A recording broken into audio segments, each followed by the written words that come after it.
Buddhism र हिन्दुइज्मको बीचमा अब तपाईको समाज कस्तो निर्माण हुन्छ र त्यसले चाहिँ नि कसरी अगाडि जाने पछाडि पर्नेको कारणहरु फेरि अर्कै पक्ष हो त्यो। बुद्धिज्म भनेको कसो भन्दा सबैको समान विकासको कुरा हुन्छ। त्यहाँ चाहिँ अब हिन्दुमा चाहिँ के छ भने हिन्दू धर्म भनेकै जात व्यवस्था हो, वर्ण व्यवस्था हो हैन। त्यहाँ चाहिँ सत्तामा चाहिँ ब्राह्मण क्षेत्री मात्र बस्ने हैन, अनि अधिकांश मेजोरिटी मानिसहरु चाहिँ तल दबिएर बस्नु पर्ने हैन। यो एउटा के भने शोषणको आधारमा बनेको समाज भयो, उत्पीडनमा आधार। त्यसकारण त्यहाँ ऊर्जा निक्लने, विकासको लागि ऊर्जा निक्लने हुनै भएन हैन। त्यहाँ चाहिँ कसो भने मन्दिरमा पनि पूजा गर्ने, धर्मको उसमा पनि एक्सेस पनि ब्राह्मणले मात्र पूजा गर्ने, एउटा जात अरु सबै त त्यहाँ के पनि नपाउने भयो भनेपछि त्यहाँ एउटा माहौल, एउटा समाजको व्यवस्था हैन, एउटा चाहिने राष्ट्रको निर्माणमा चाहिने किन कसले भूमिका लिने भन्दाखेरि जनता सबै अगाडि जाने आधार छैन। तर चीन हेर्नुस्, जापान हेर्नुस् हैन, कोरिया हेर्नुस्, जो प्रभाव भएको ठाउँमा त्यहाँ सारा जनता, त्यहाँ चाहिँ त्यस्तो खालको जाति कोही ठुलो जात सानो जात भन्ने हाई र्याङ्किङ त्यस्तो छैन।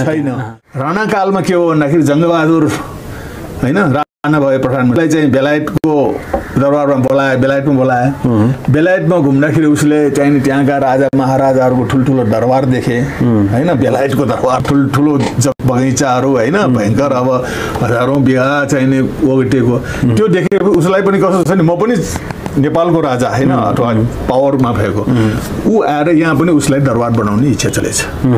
अनि उसले कहाँबाट पाउने जग्गा काठमाडौँमा, अनि यही सबै जमिनहरू खेतहरू सबै बिहारकै हो, बिहारको गुठी जग्गा सबै कब्जा गर्यो सबै। अनि त्यसपछि बिहारको गुठी जग्गा गर्दै आपथल दरबार बनायो हैन। उसको भाइले फेरि नारायण नित्य दरबार बनायो, उसको फेरि उसले गर्दा गर्दा यहाँ 40-50 वटा अहिले पनि दरबार, राणाकालीन दरबार सबै यो बौद्ध बिहारका जमिनहरू। भनेपछि जङ्गबहादुर राणाले यहाँका बौद्ध बिहारका जति पनि जग्गा थिए त्यसलाई कब्जा गर्दै आफ्नो दरबार बनाए, भोज बस्ती गरे। अब हेर्नु न, अब टुडीखेल जस्तो पनि बनाएको छ, खैर त्यो त सार्वजनिक, तर सिंह दरबार बनाएको छ हैन, चन्द्र शमशेरले, उता रणोट दीप सिंहले नारायण नित्य दरबार बनाए हैन, यही भवरमहल, वीर शमशेरले वीर दरबार, सबै बौद्ध बिहारका जमिनहरू हुन्।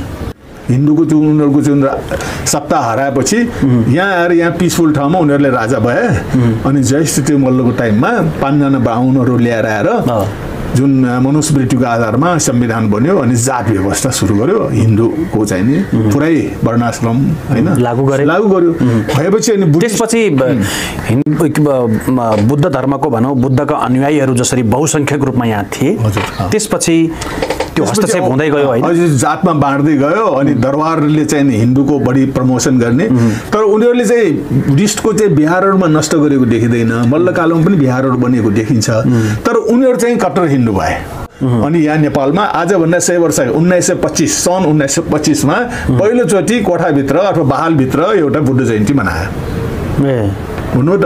त्यसका नेपालमा बुद्ध जयन्ती मनाउनुको कन्टेक्स्ट त्यस्तो खालको दबावमा हैन, बुद्ध धर्म नै करिब अरु त्यसबेला भिक्षु भएकाहरूलाई देश निकाला गरेको थियो राणाहरूले हैन, अनि मृत्युदण्ड नै दियो, जेलै हालेर मृत्युदण्ड दियो। बुद्धिस्ट नै पनि बाहिर आएर बन्न नपाउने, भिक्षु नै बन्न नपाउने, उनीहरूले चाहिँ बुद्धिज्म नमान्ने, अनि भारतबाट ल्याएर चाहिँ उसले यहाँ इस्टाब्लिश गर्यो।